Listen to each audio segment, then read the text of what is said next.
지난주에 국정과제 추진 상황에 대해서 다 점검 못한 부분에 대해서 오늘 마저 하도록 하겠습니다. 오늘 이제 연말이 가까워서 돌이켜 보면 새 정부가 출범한 올 한 해는 급변하는 국제 관계 또 남북 관계 속에서 우리의 안보와 국익을 지켜내고 세계적인 불황 속에서도 우리 경제를 활성화시키기 위해서 한시도 마음 놓지 못하고 노심초사했던 시간이었다고 할 수가 있습니다. 지난 1년에 대해 여러 가지 평가가 있겠지만 수석들께서는 흔들리지 마시고 오직 국민을 위해 일한다는 각오와 사명감을 갖고 올 한 해 마무리와 새해 국정 운영을 잘 준비해 주시기 바랍니다. 항상 국민을 위한 최선의 방법을 찾고 모든 초점을 국민을 위한 일에만 맞춘다면 어떤 비판도 감수해내야 할 인내심도 필요할 뿐 아니라 또 그런 인내심도 생길 수 있다고 생각합니다. 세상에 왕도는 없다. 있다면 초심을 잃지 않는 것이라는 말이 있듯이 정부 출범 때의 초심을 항상 마음에 새기고 국정의 최고 가치인 국민 행복을 달성하기 위해 노력해 주시기를 바랍니다. 최근 북한에서 전개되고 있는 일련의 사태를 보면 향후 북한 정세가 어떤 방향으로 진행이 될지 불투명하고 무모한 도발과 같은 돌발 사태도 배제할 수가 없는 상황입니다. 이와 같은 현 상황의 엄중함과 예측 불가능성을 감안할 때 범국가적인 차원에서 민, 관, 군이 함께 총체적으로 대비해 나가야 할 것입니다.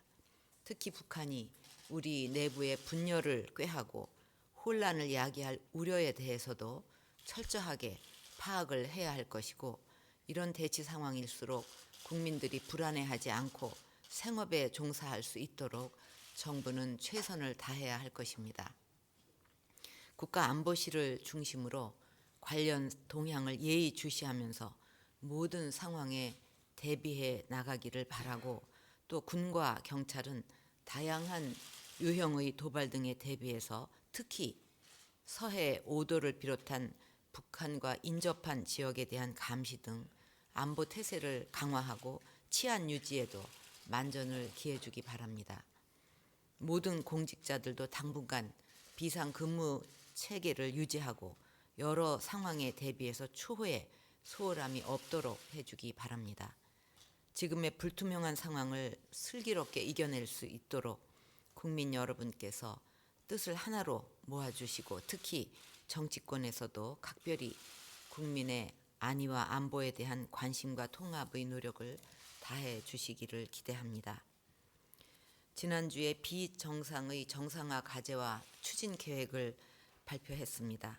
우리 사회 곳곳에 뿌리박힌 잘못된 제도와 관행을 바로잡기 위해 중요하고 시급한 과제들이라고 할 수 있습니다. 비정상의 정상화는 140개 국정 과제와 함께 국정 목표 달성을 위한 국정 운영의 양대 축이 될 것입니다. 앞으로 임기 내내 추진해 나갈 비정상의 정상화를 위해서는 무엇보다 기득권을 내려놓는 것부터 시작해야 합니다. 정부와 정치권, 사법 부문은 물론이고 기업과 노사 부문에 이르기까지 각 분야에서 비정상적인 기득권이 있다면 그것을 내려놓는데 주저함이 있어서는 안 될 것입니다. 그리고 과제 숫자에 많고 적음에 관계없이 하나의 과제라도 비정상의 뿌리가 완전히 뽑힐 때까지 끝까지 끈기를 가지고 추진해 나가는 것이 중요할 것입니다. 또 잘못된 관행을 뿌리 뽑기 위해서는 법과 제도의 개선뿐만 아니라 우리 사회의 문화와 시민의식의 변화가 병행되어야 하는 만큼 시민들의 자발적인 참여와 동참이 필수적이라고 할 수 있습니다. 이 세 가지 방향에 초점을 맞추어서 정상화 과제를 강력하게 추진해 나가야 하겠습니다. 세계적 불황에도 불구하고 지금 우리 경제의 경기 회복세가 확산되고 있어서 다행스럽게 생각합니다. 무엇보다 이런 경기 회복의 불씨를 계속 살려나가는 것이 중요할 텐데 여기에는 여야가 따로 있을 수 없고 노사도 따로 있을 수 없습니다. 지금 철도 노조에서 국가 경제 동맥을 볼모로 불법 파업을 하고 있는데 정말 안타깝습니다. 정부에서 그동안 누차 민영화하지 않겠다고 발표했는데도 불구하고 민영화하지 말라고 파업을 하는 것은 정부의 발표를 신뢰하지 않고 국민들과 경제에 피해를 주는 전혀 명분이 없는 일입니다. 철도 민영화는 정부의 뜻에 부합되지 않는 일입니다. 코레일 자회사를 만드는 것은 철도가 지금까지 독점 체제로 운영되면서 경영을 잘했는지 못했는지에 대한 비교 대상 자체가 없었기 때문에 내부 경쟁을 도입해서 경영 효율성을 높이기 위해 추진하는 것입니다.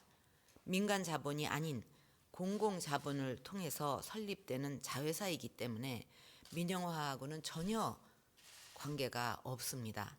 그런데도 이렇게 자신의 이익을 관철하기 위해서 명분 없는 집단 행동을 하는 것은 잘못된 일이고 국가 경제 회복의 불씨를 꺼뜨리는 일이 될 것입니다.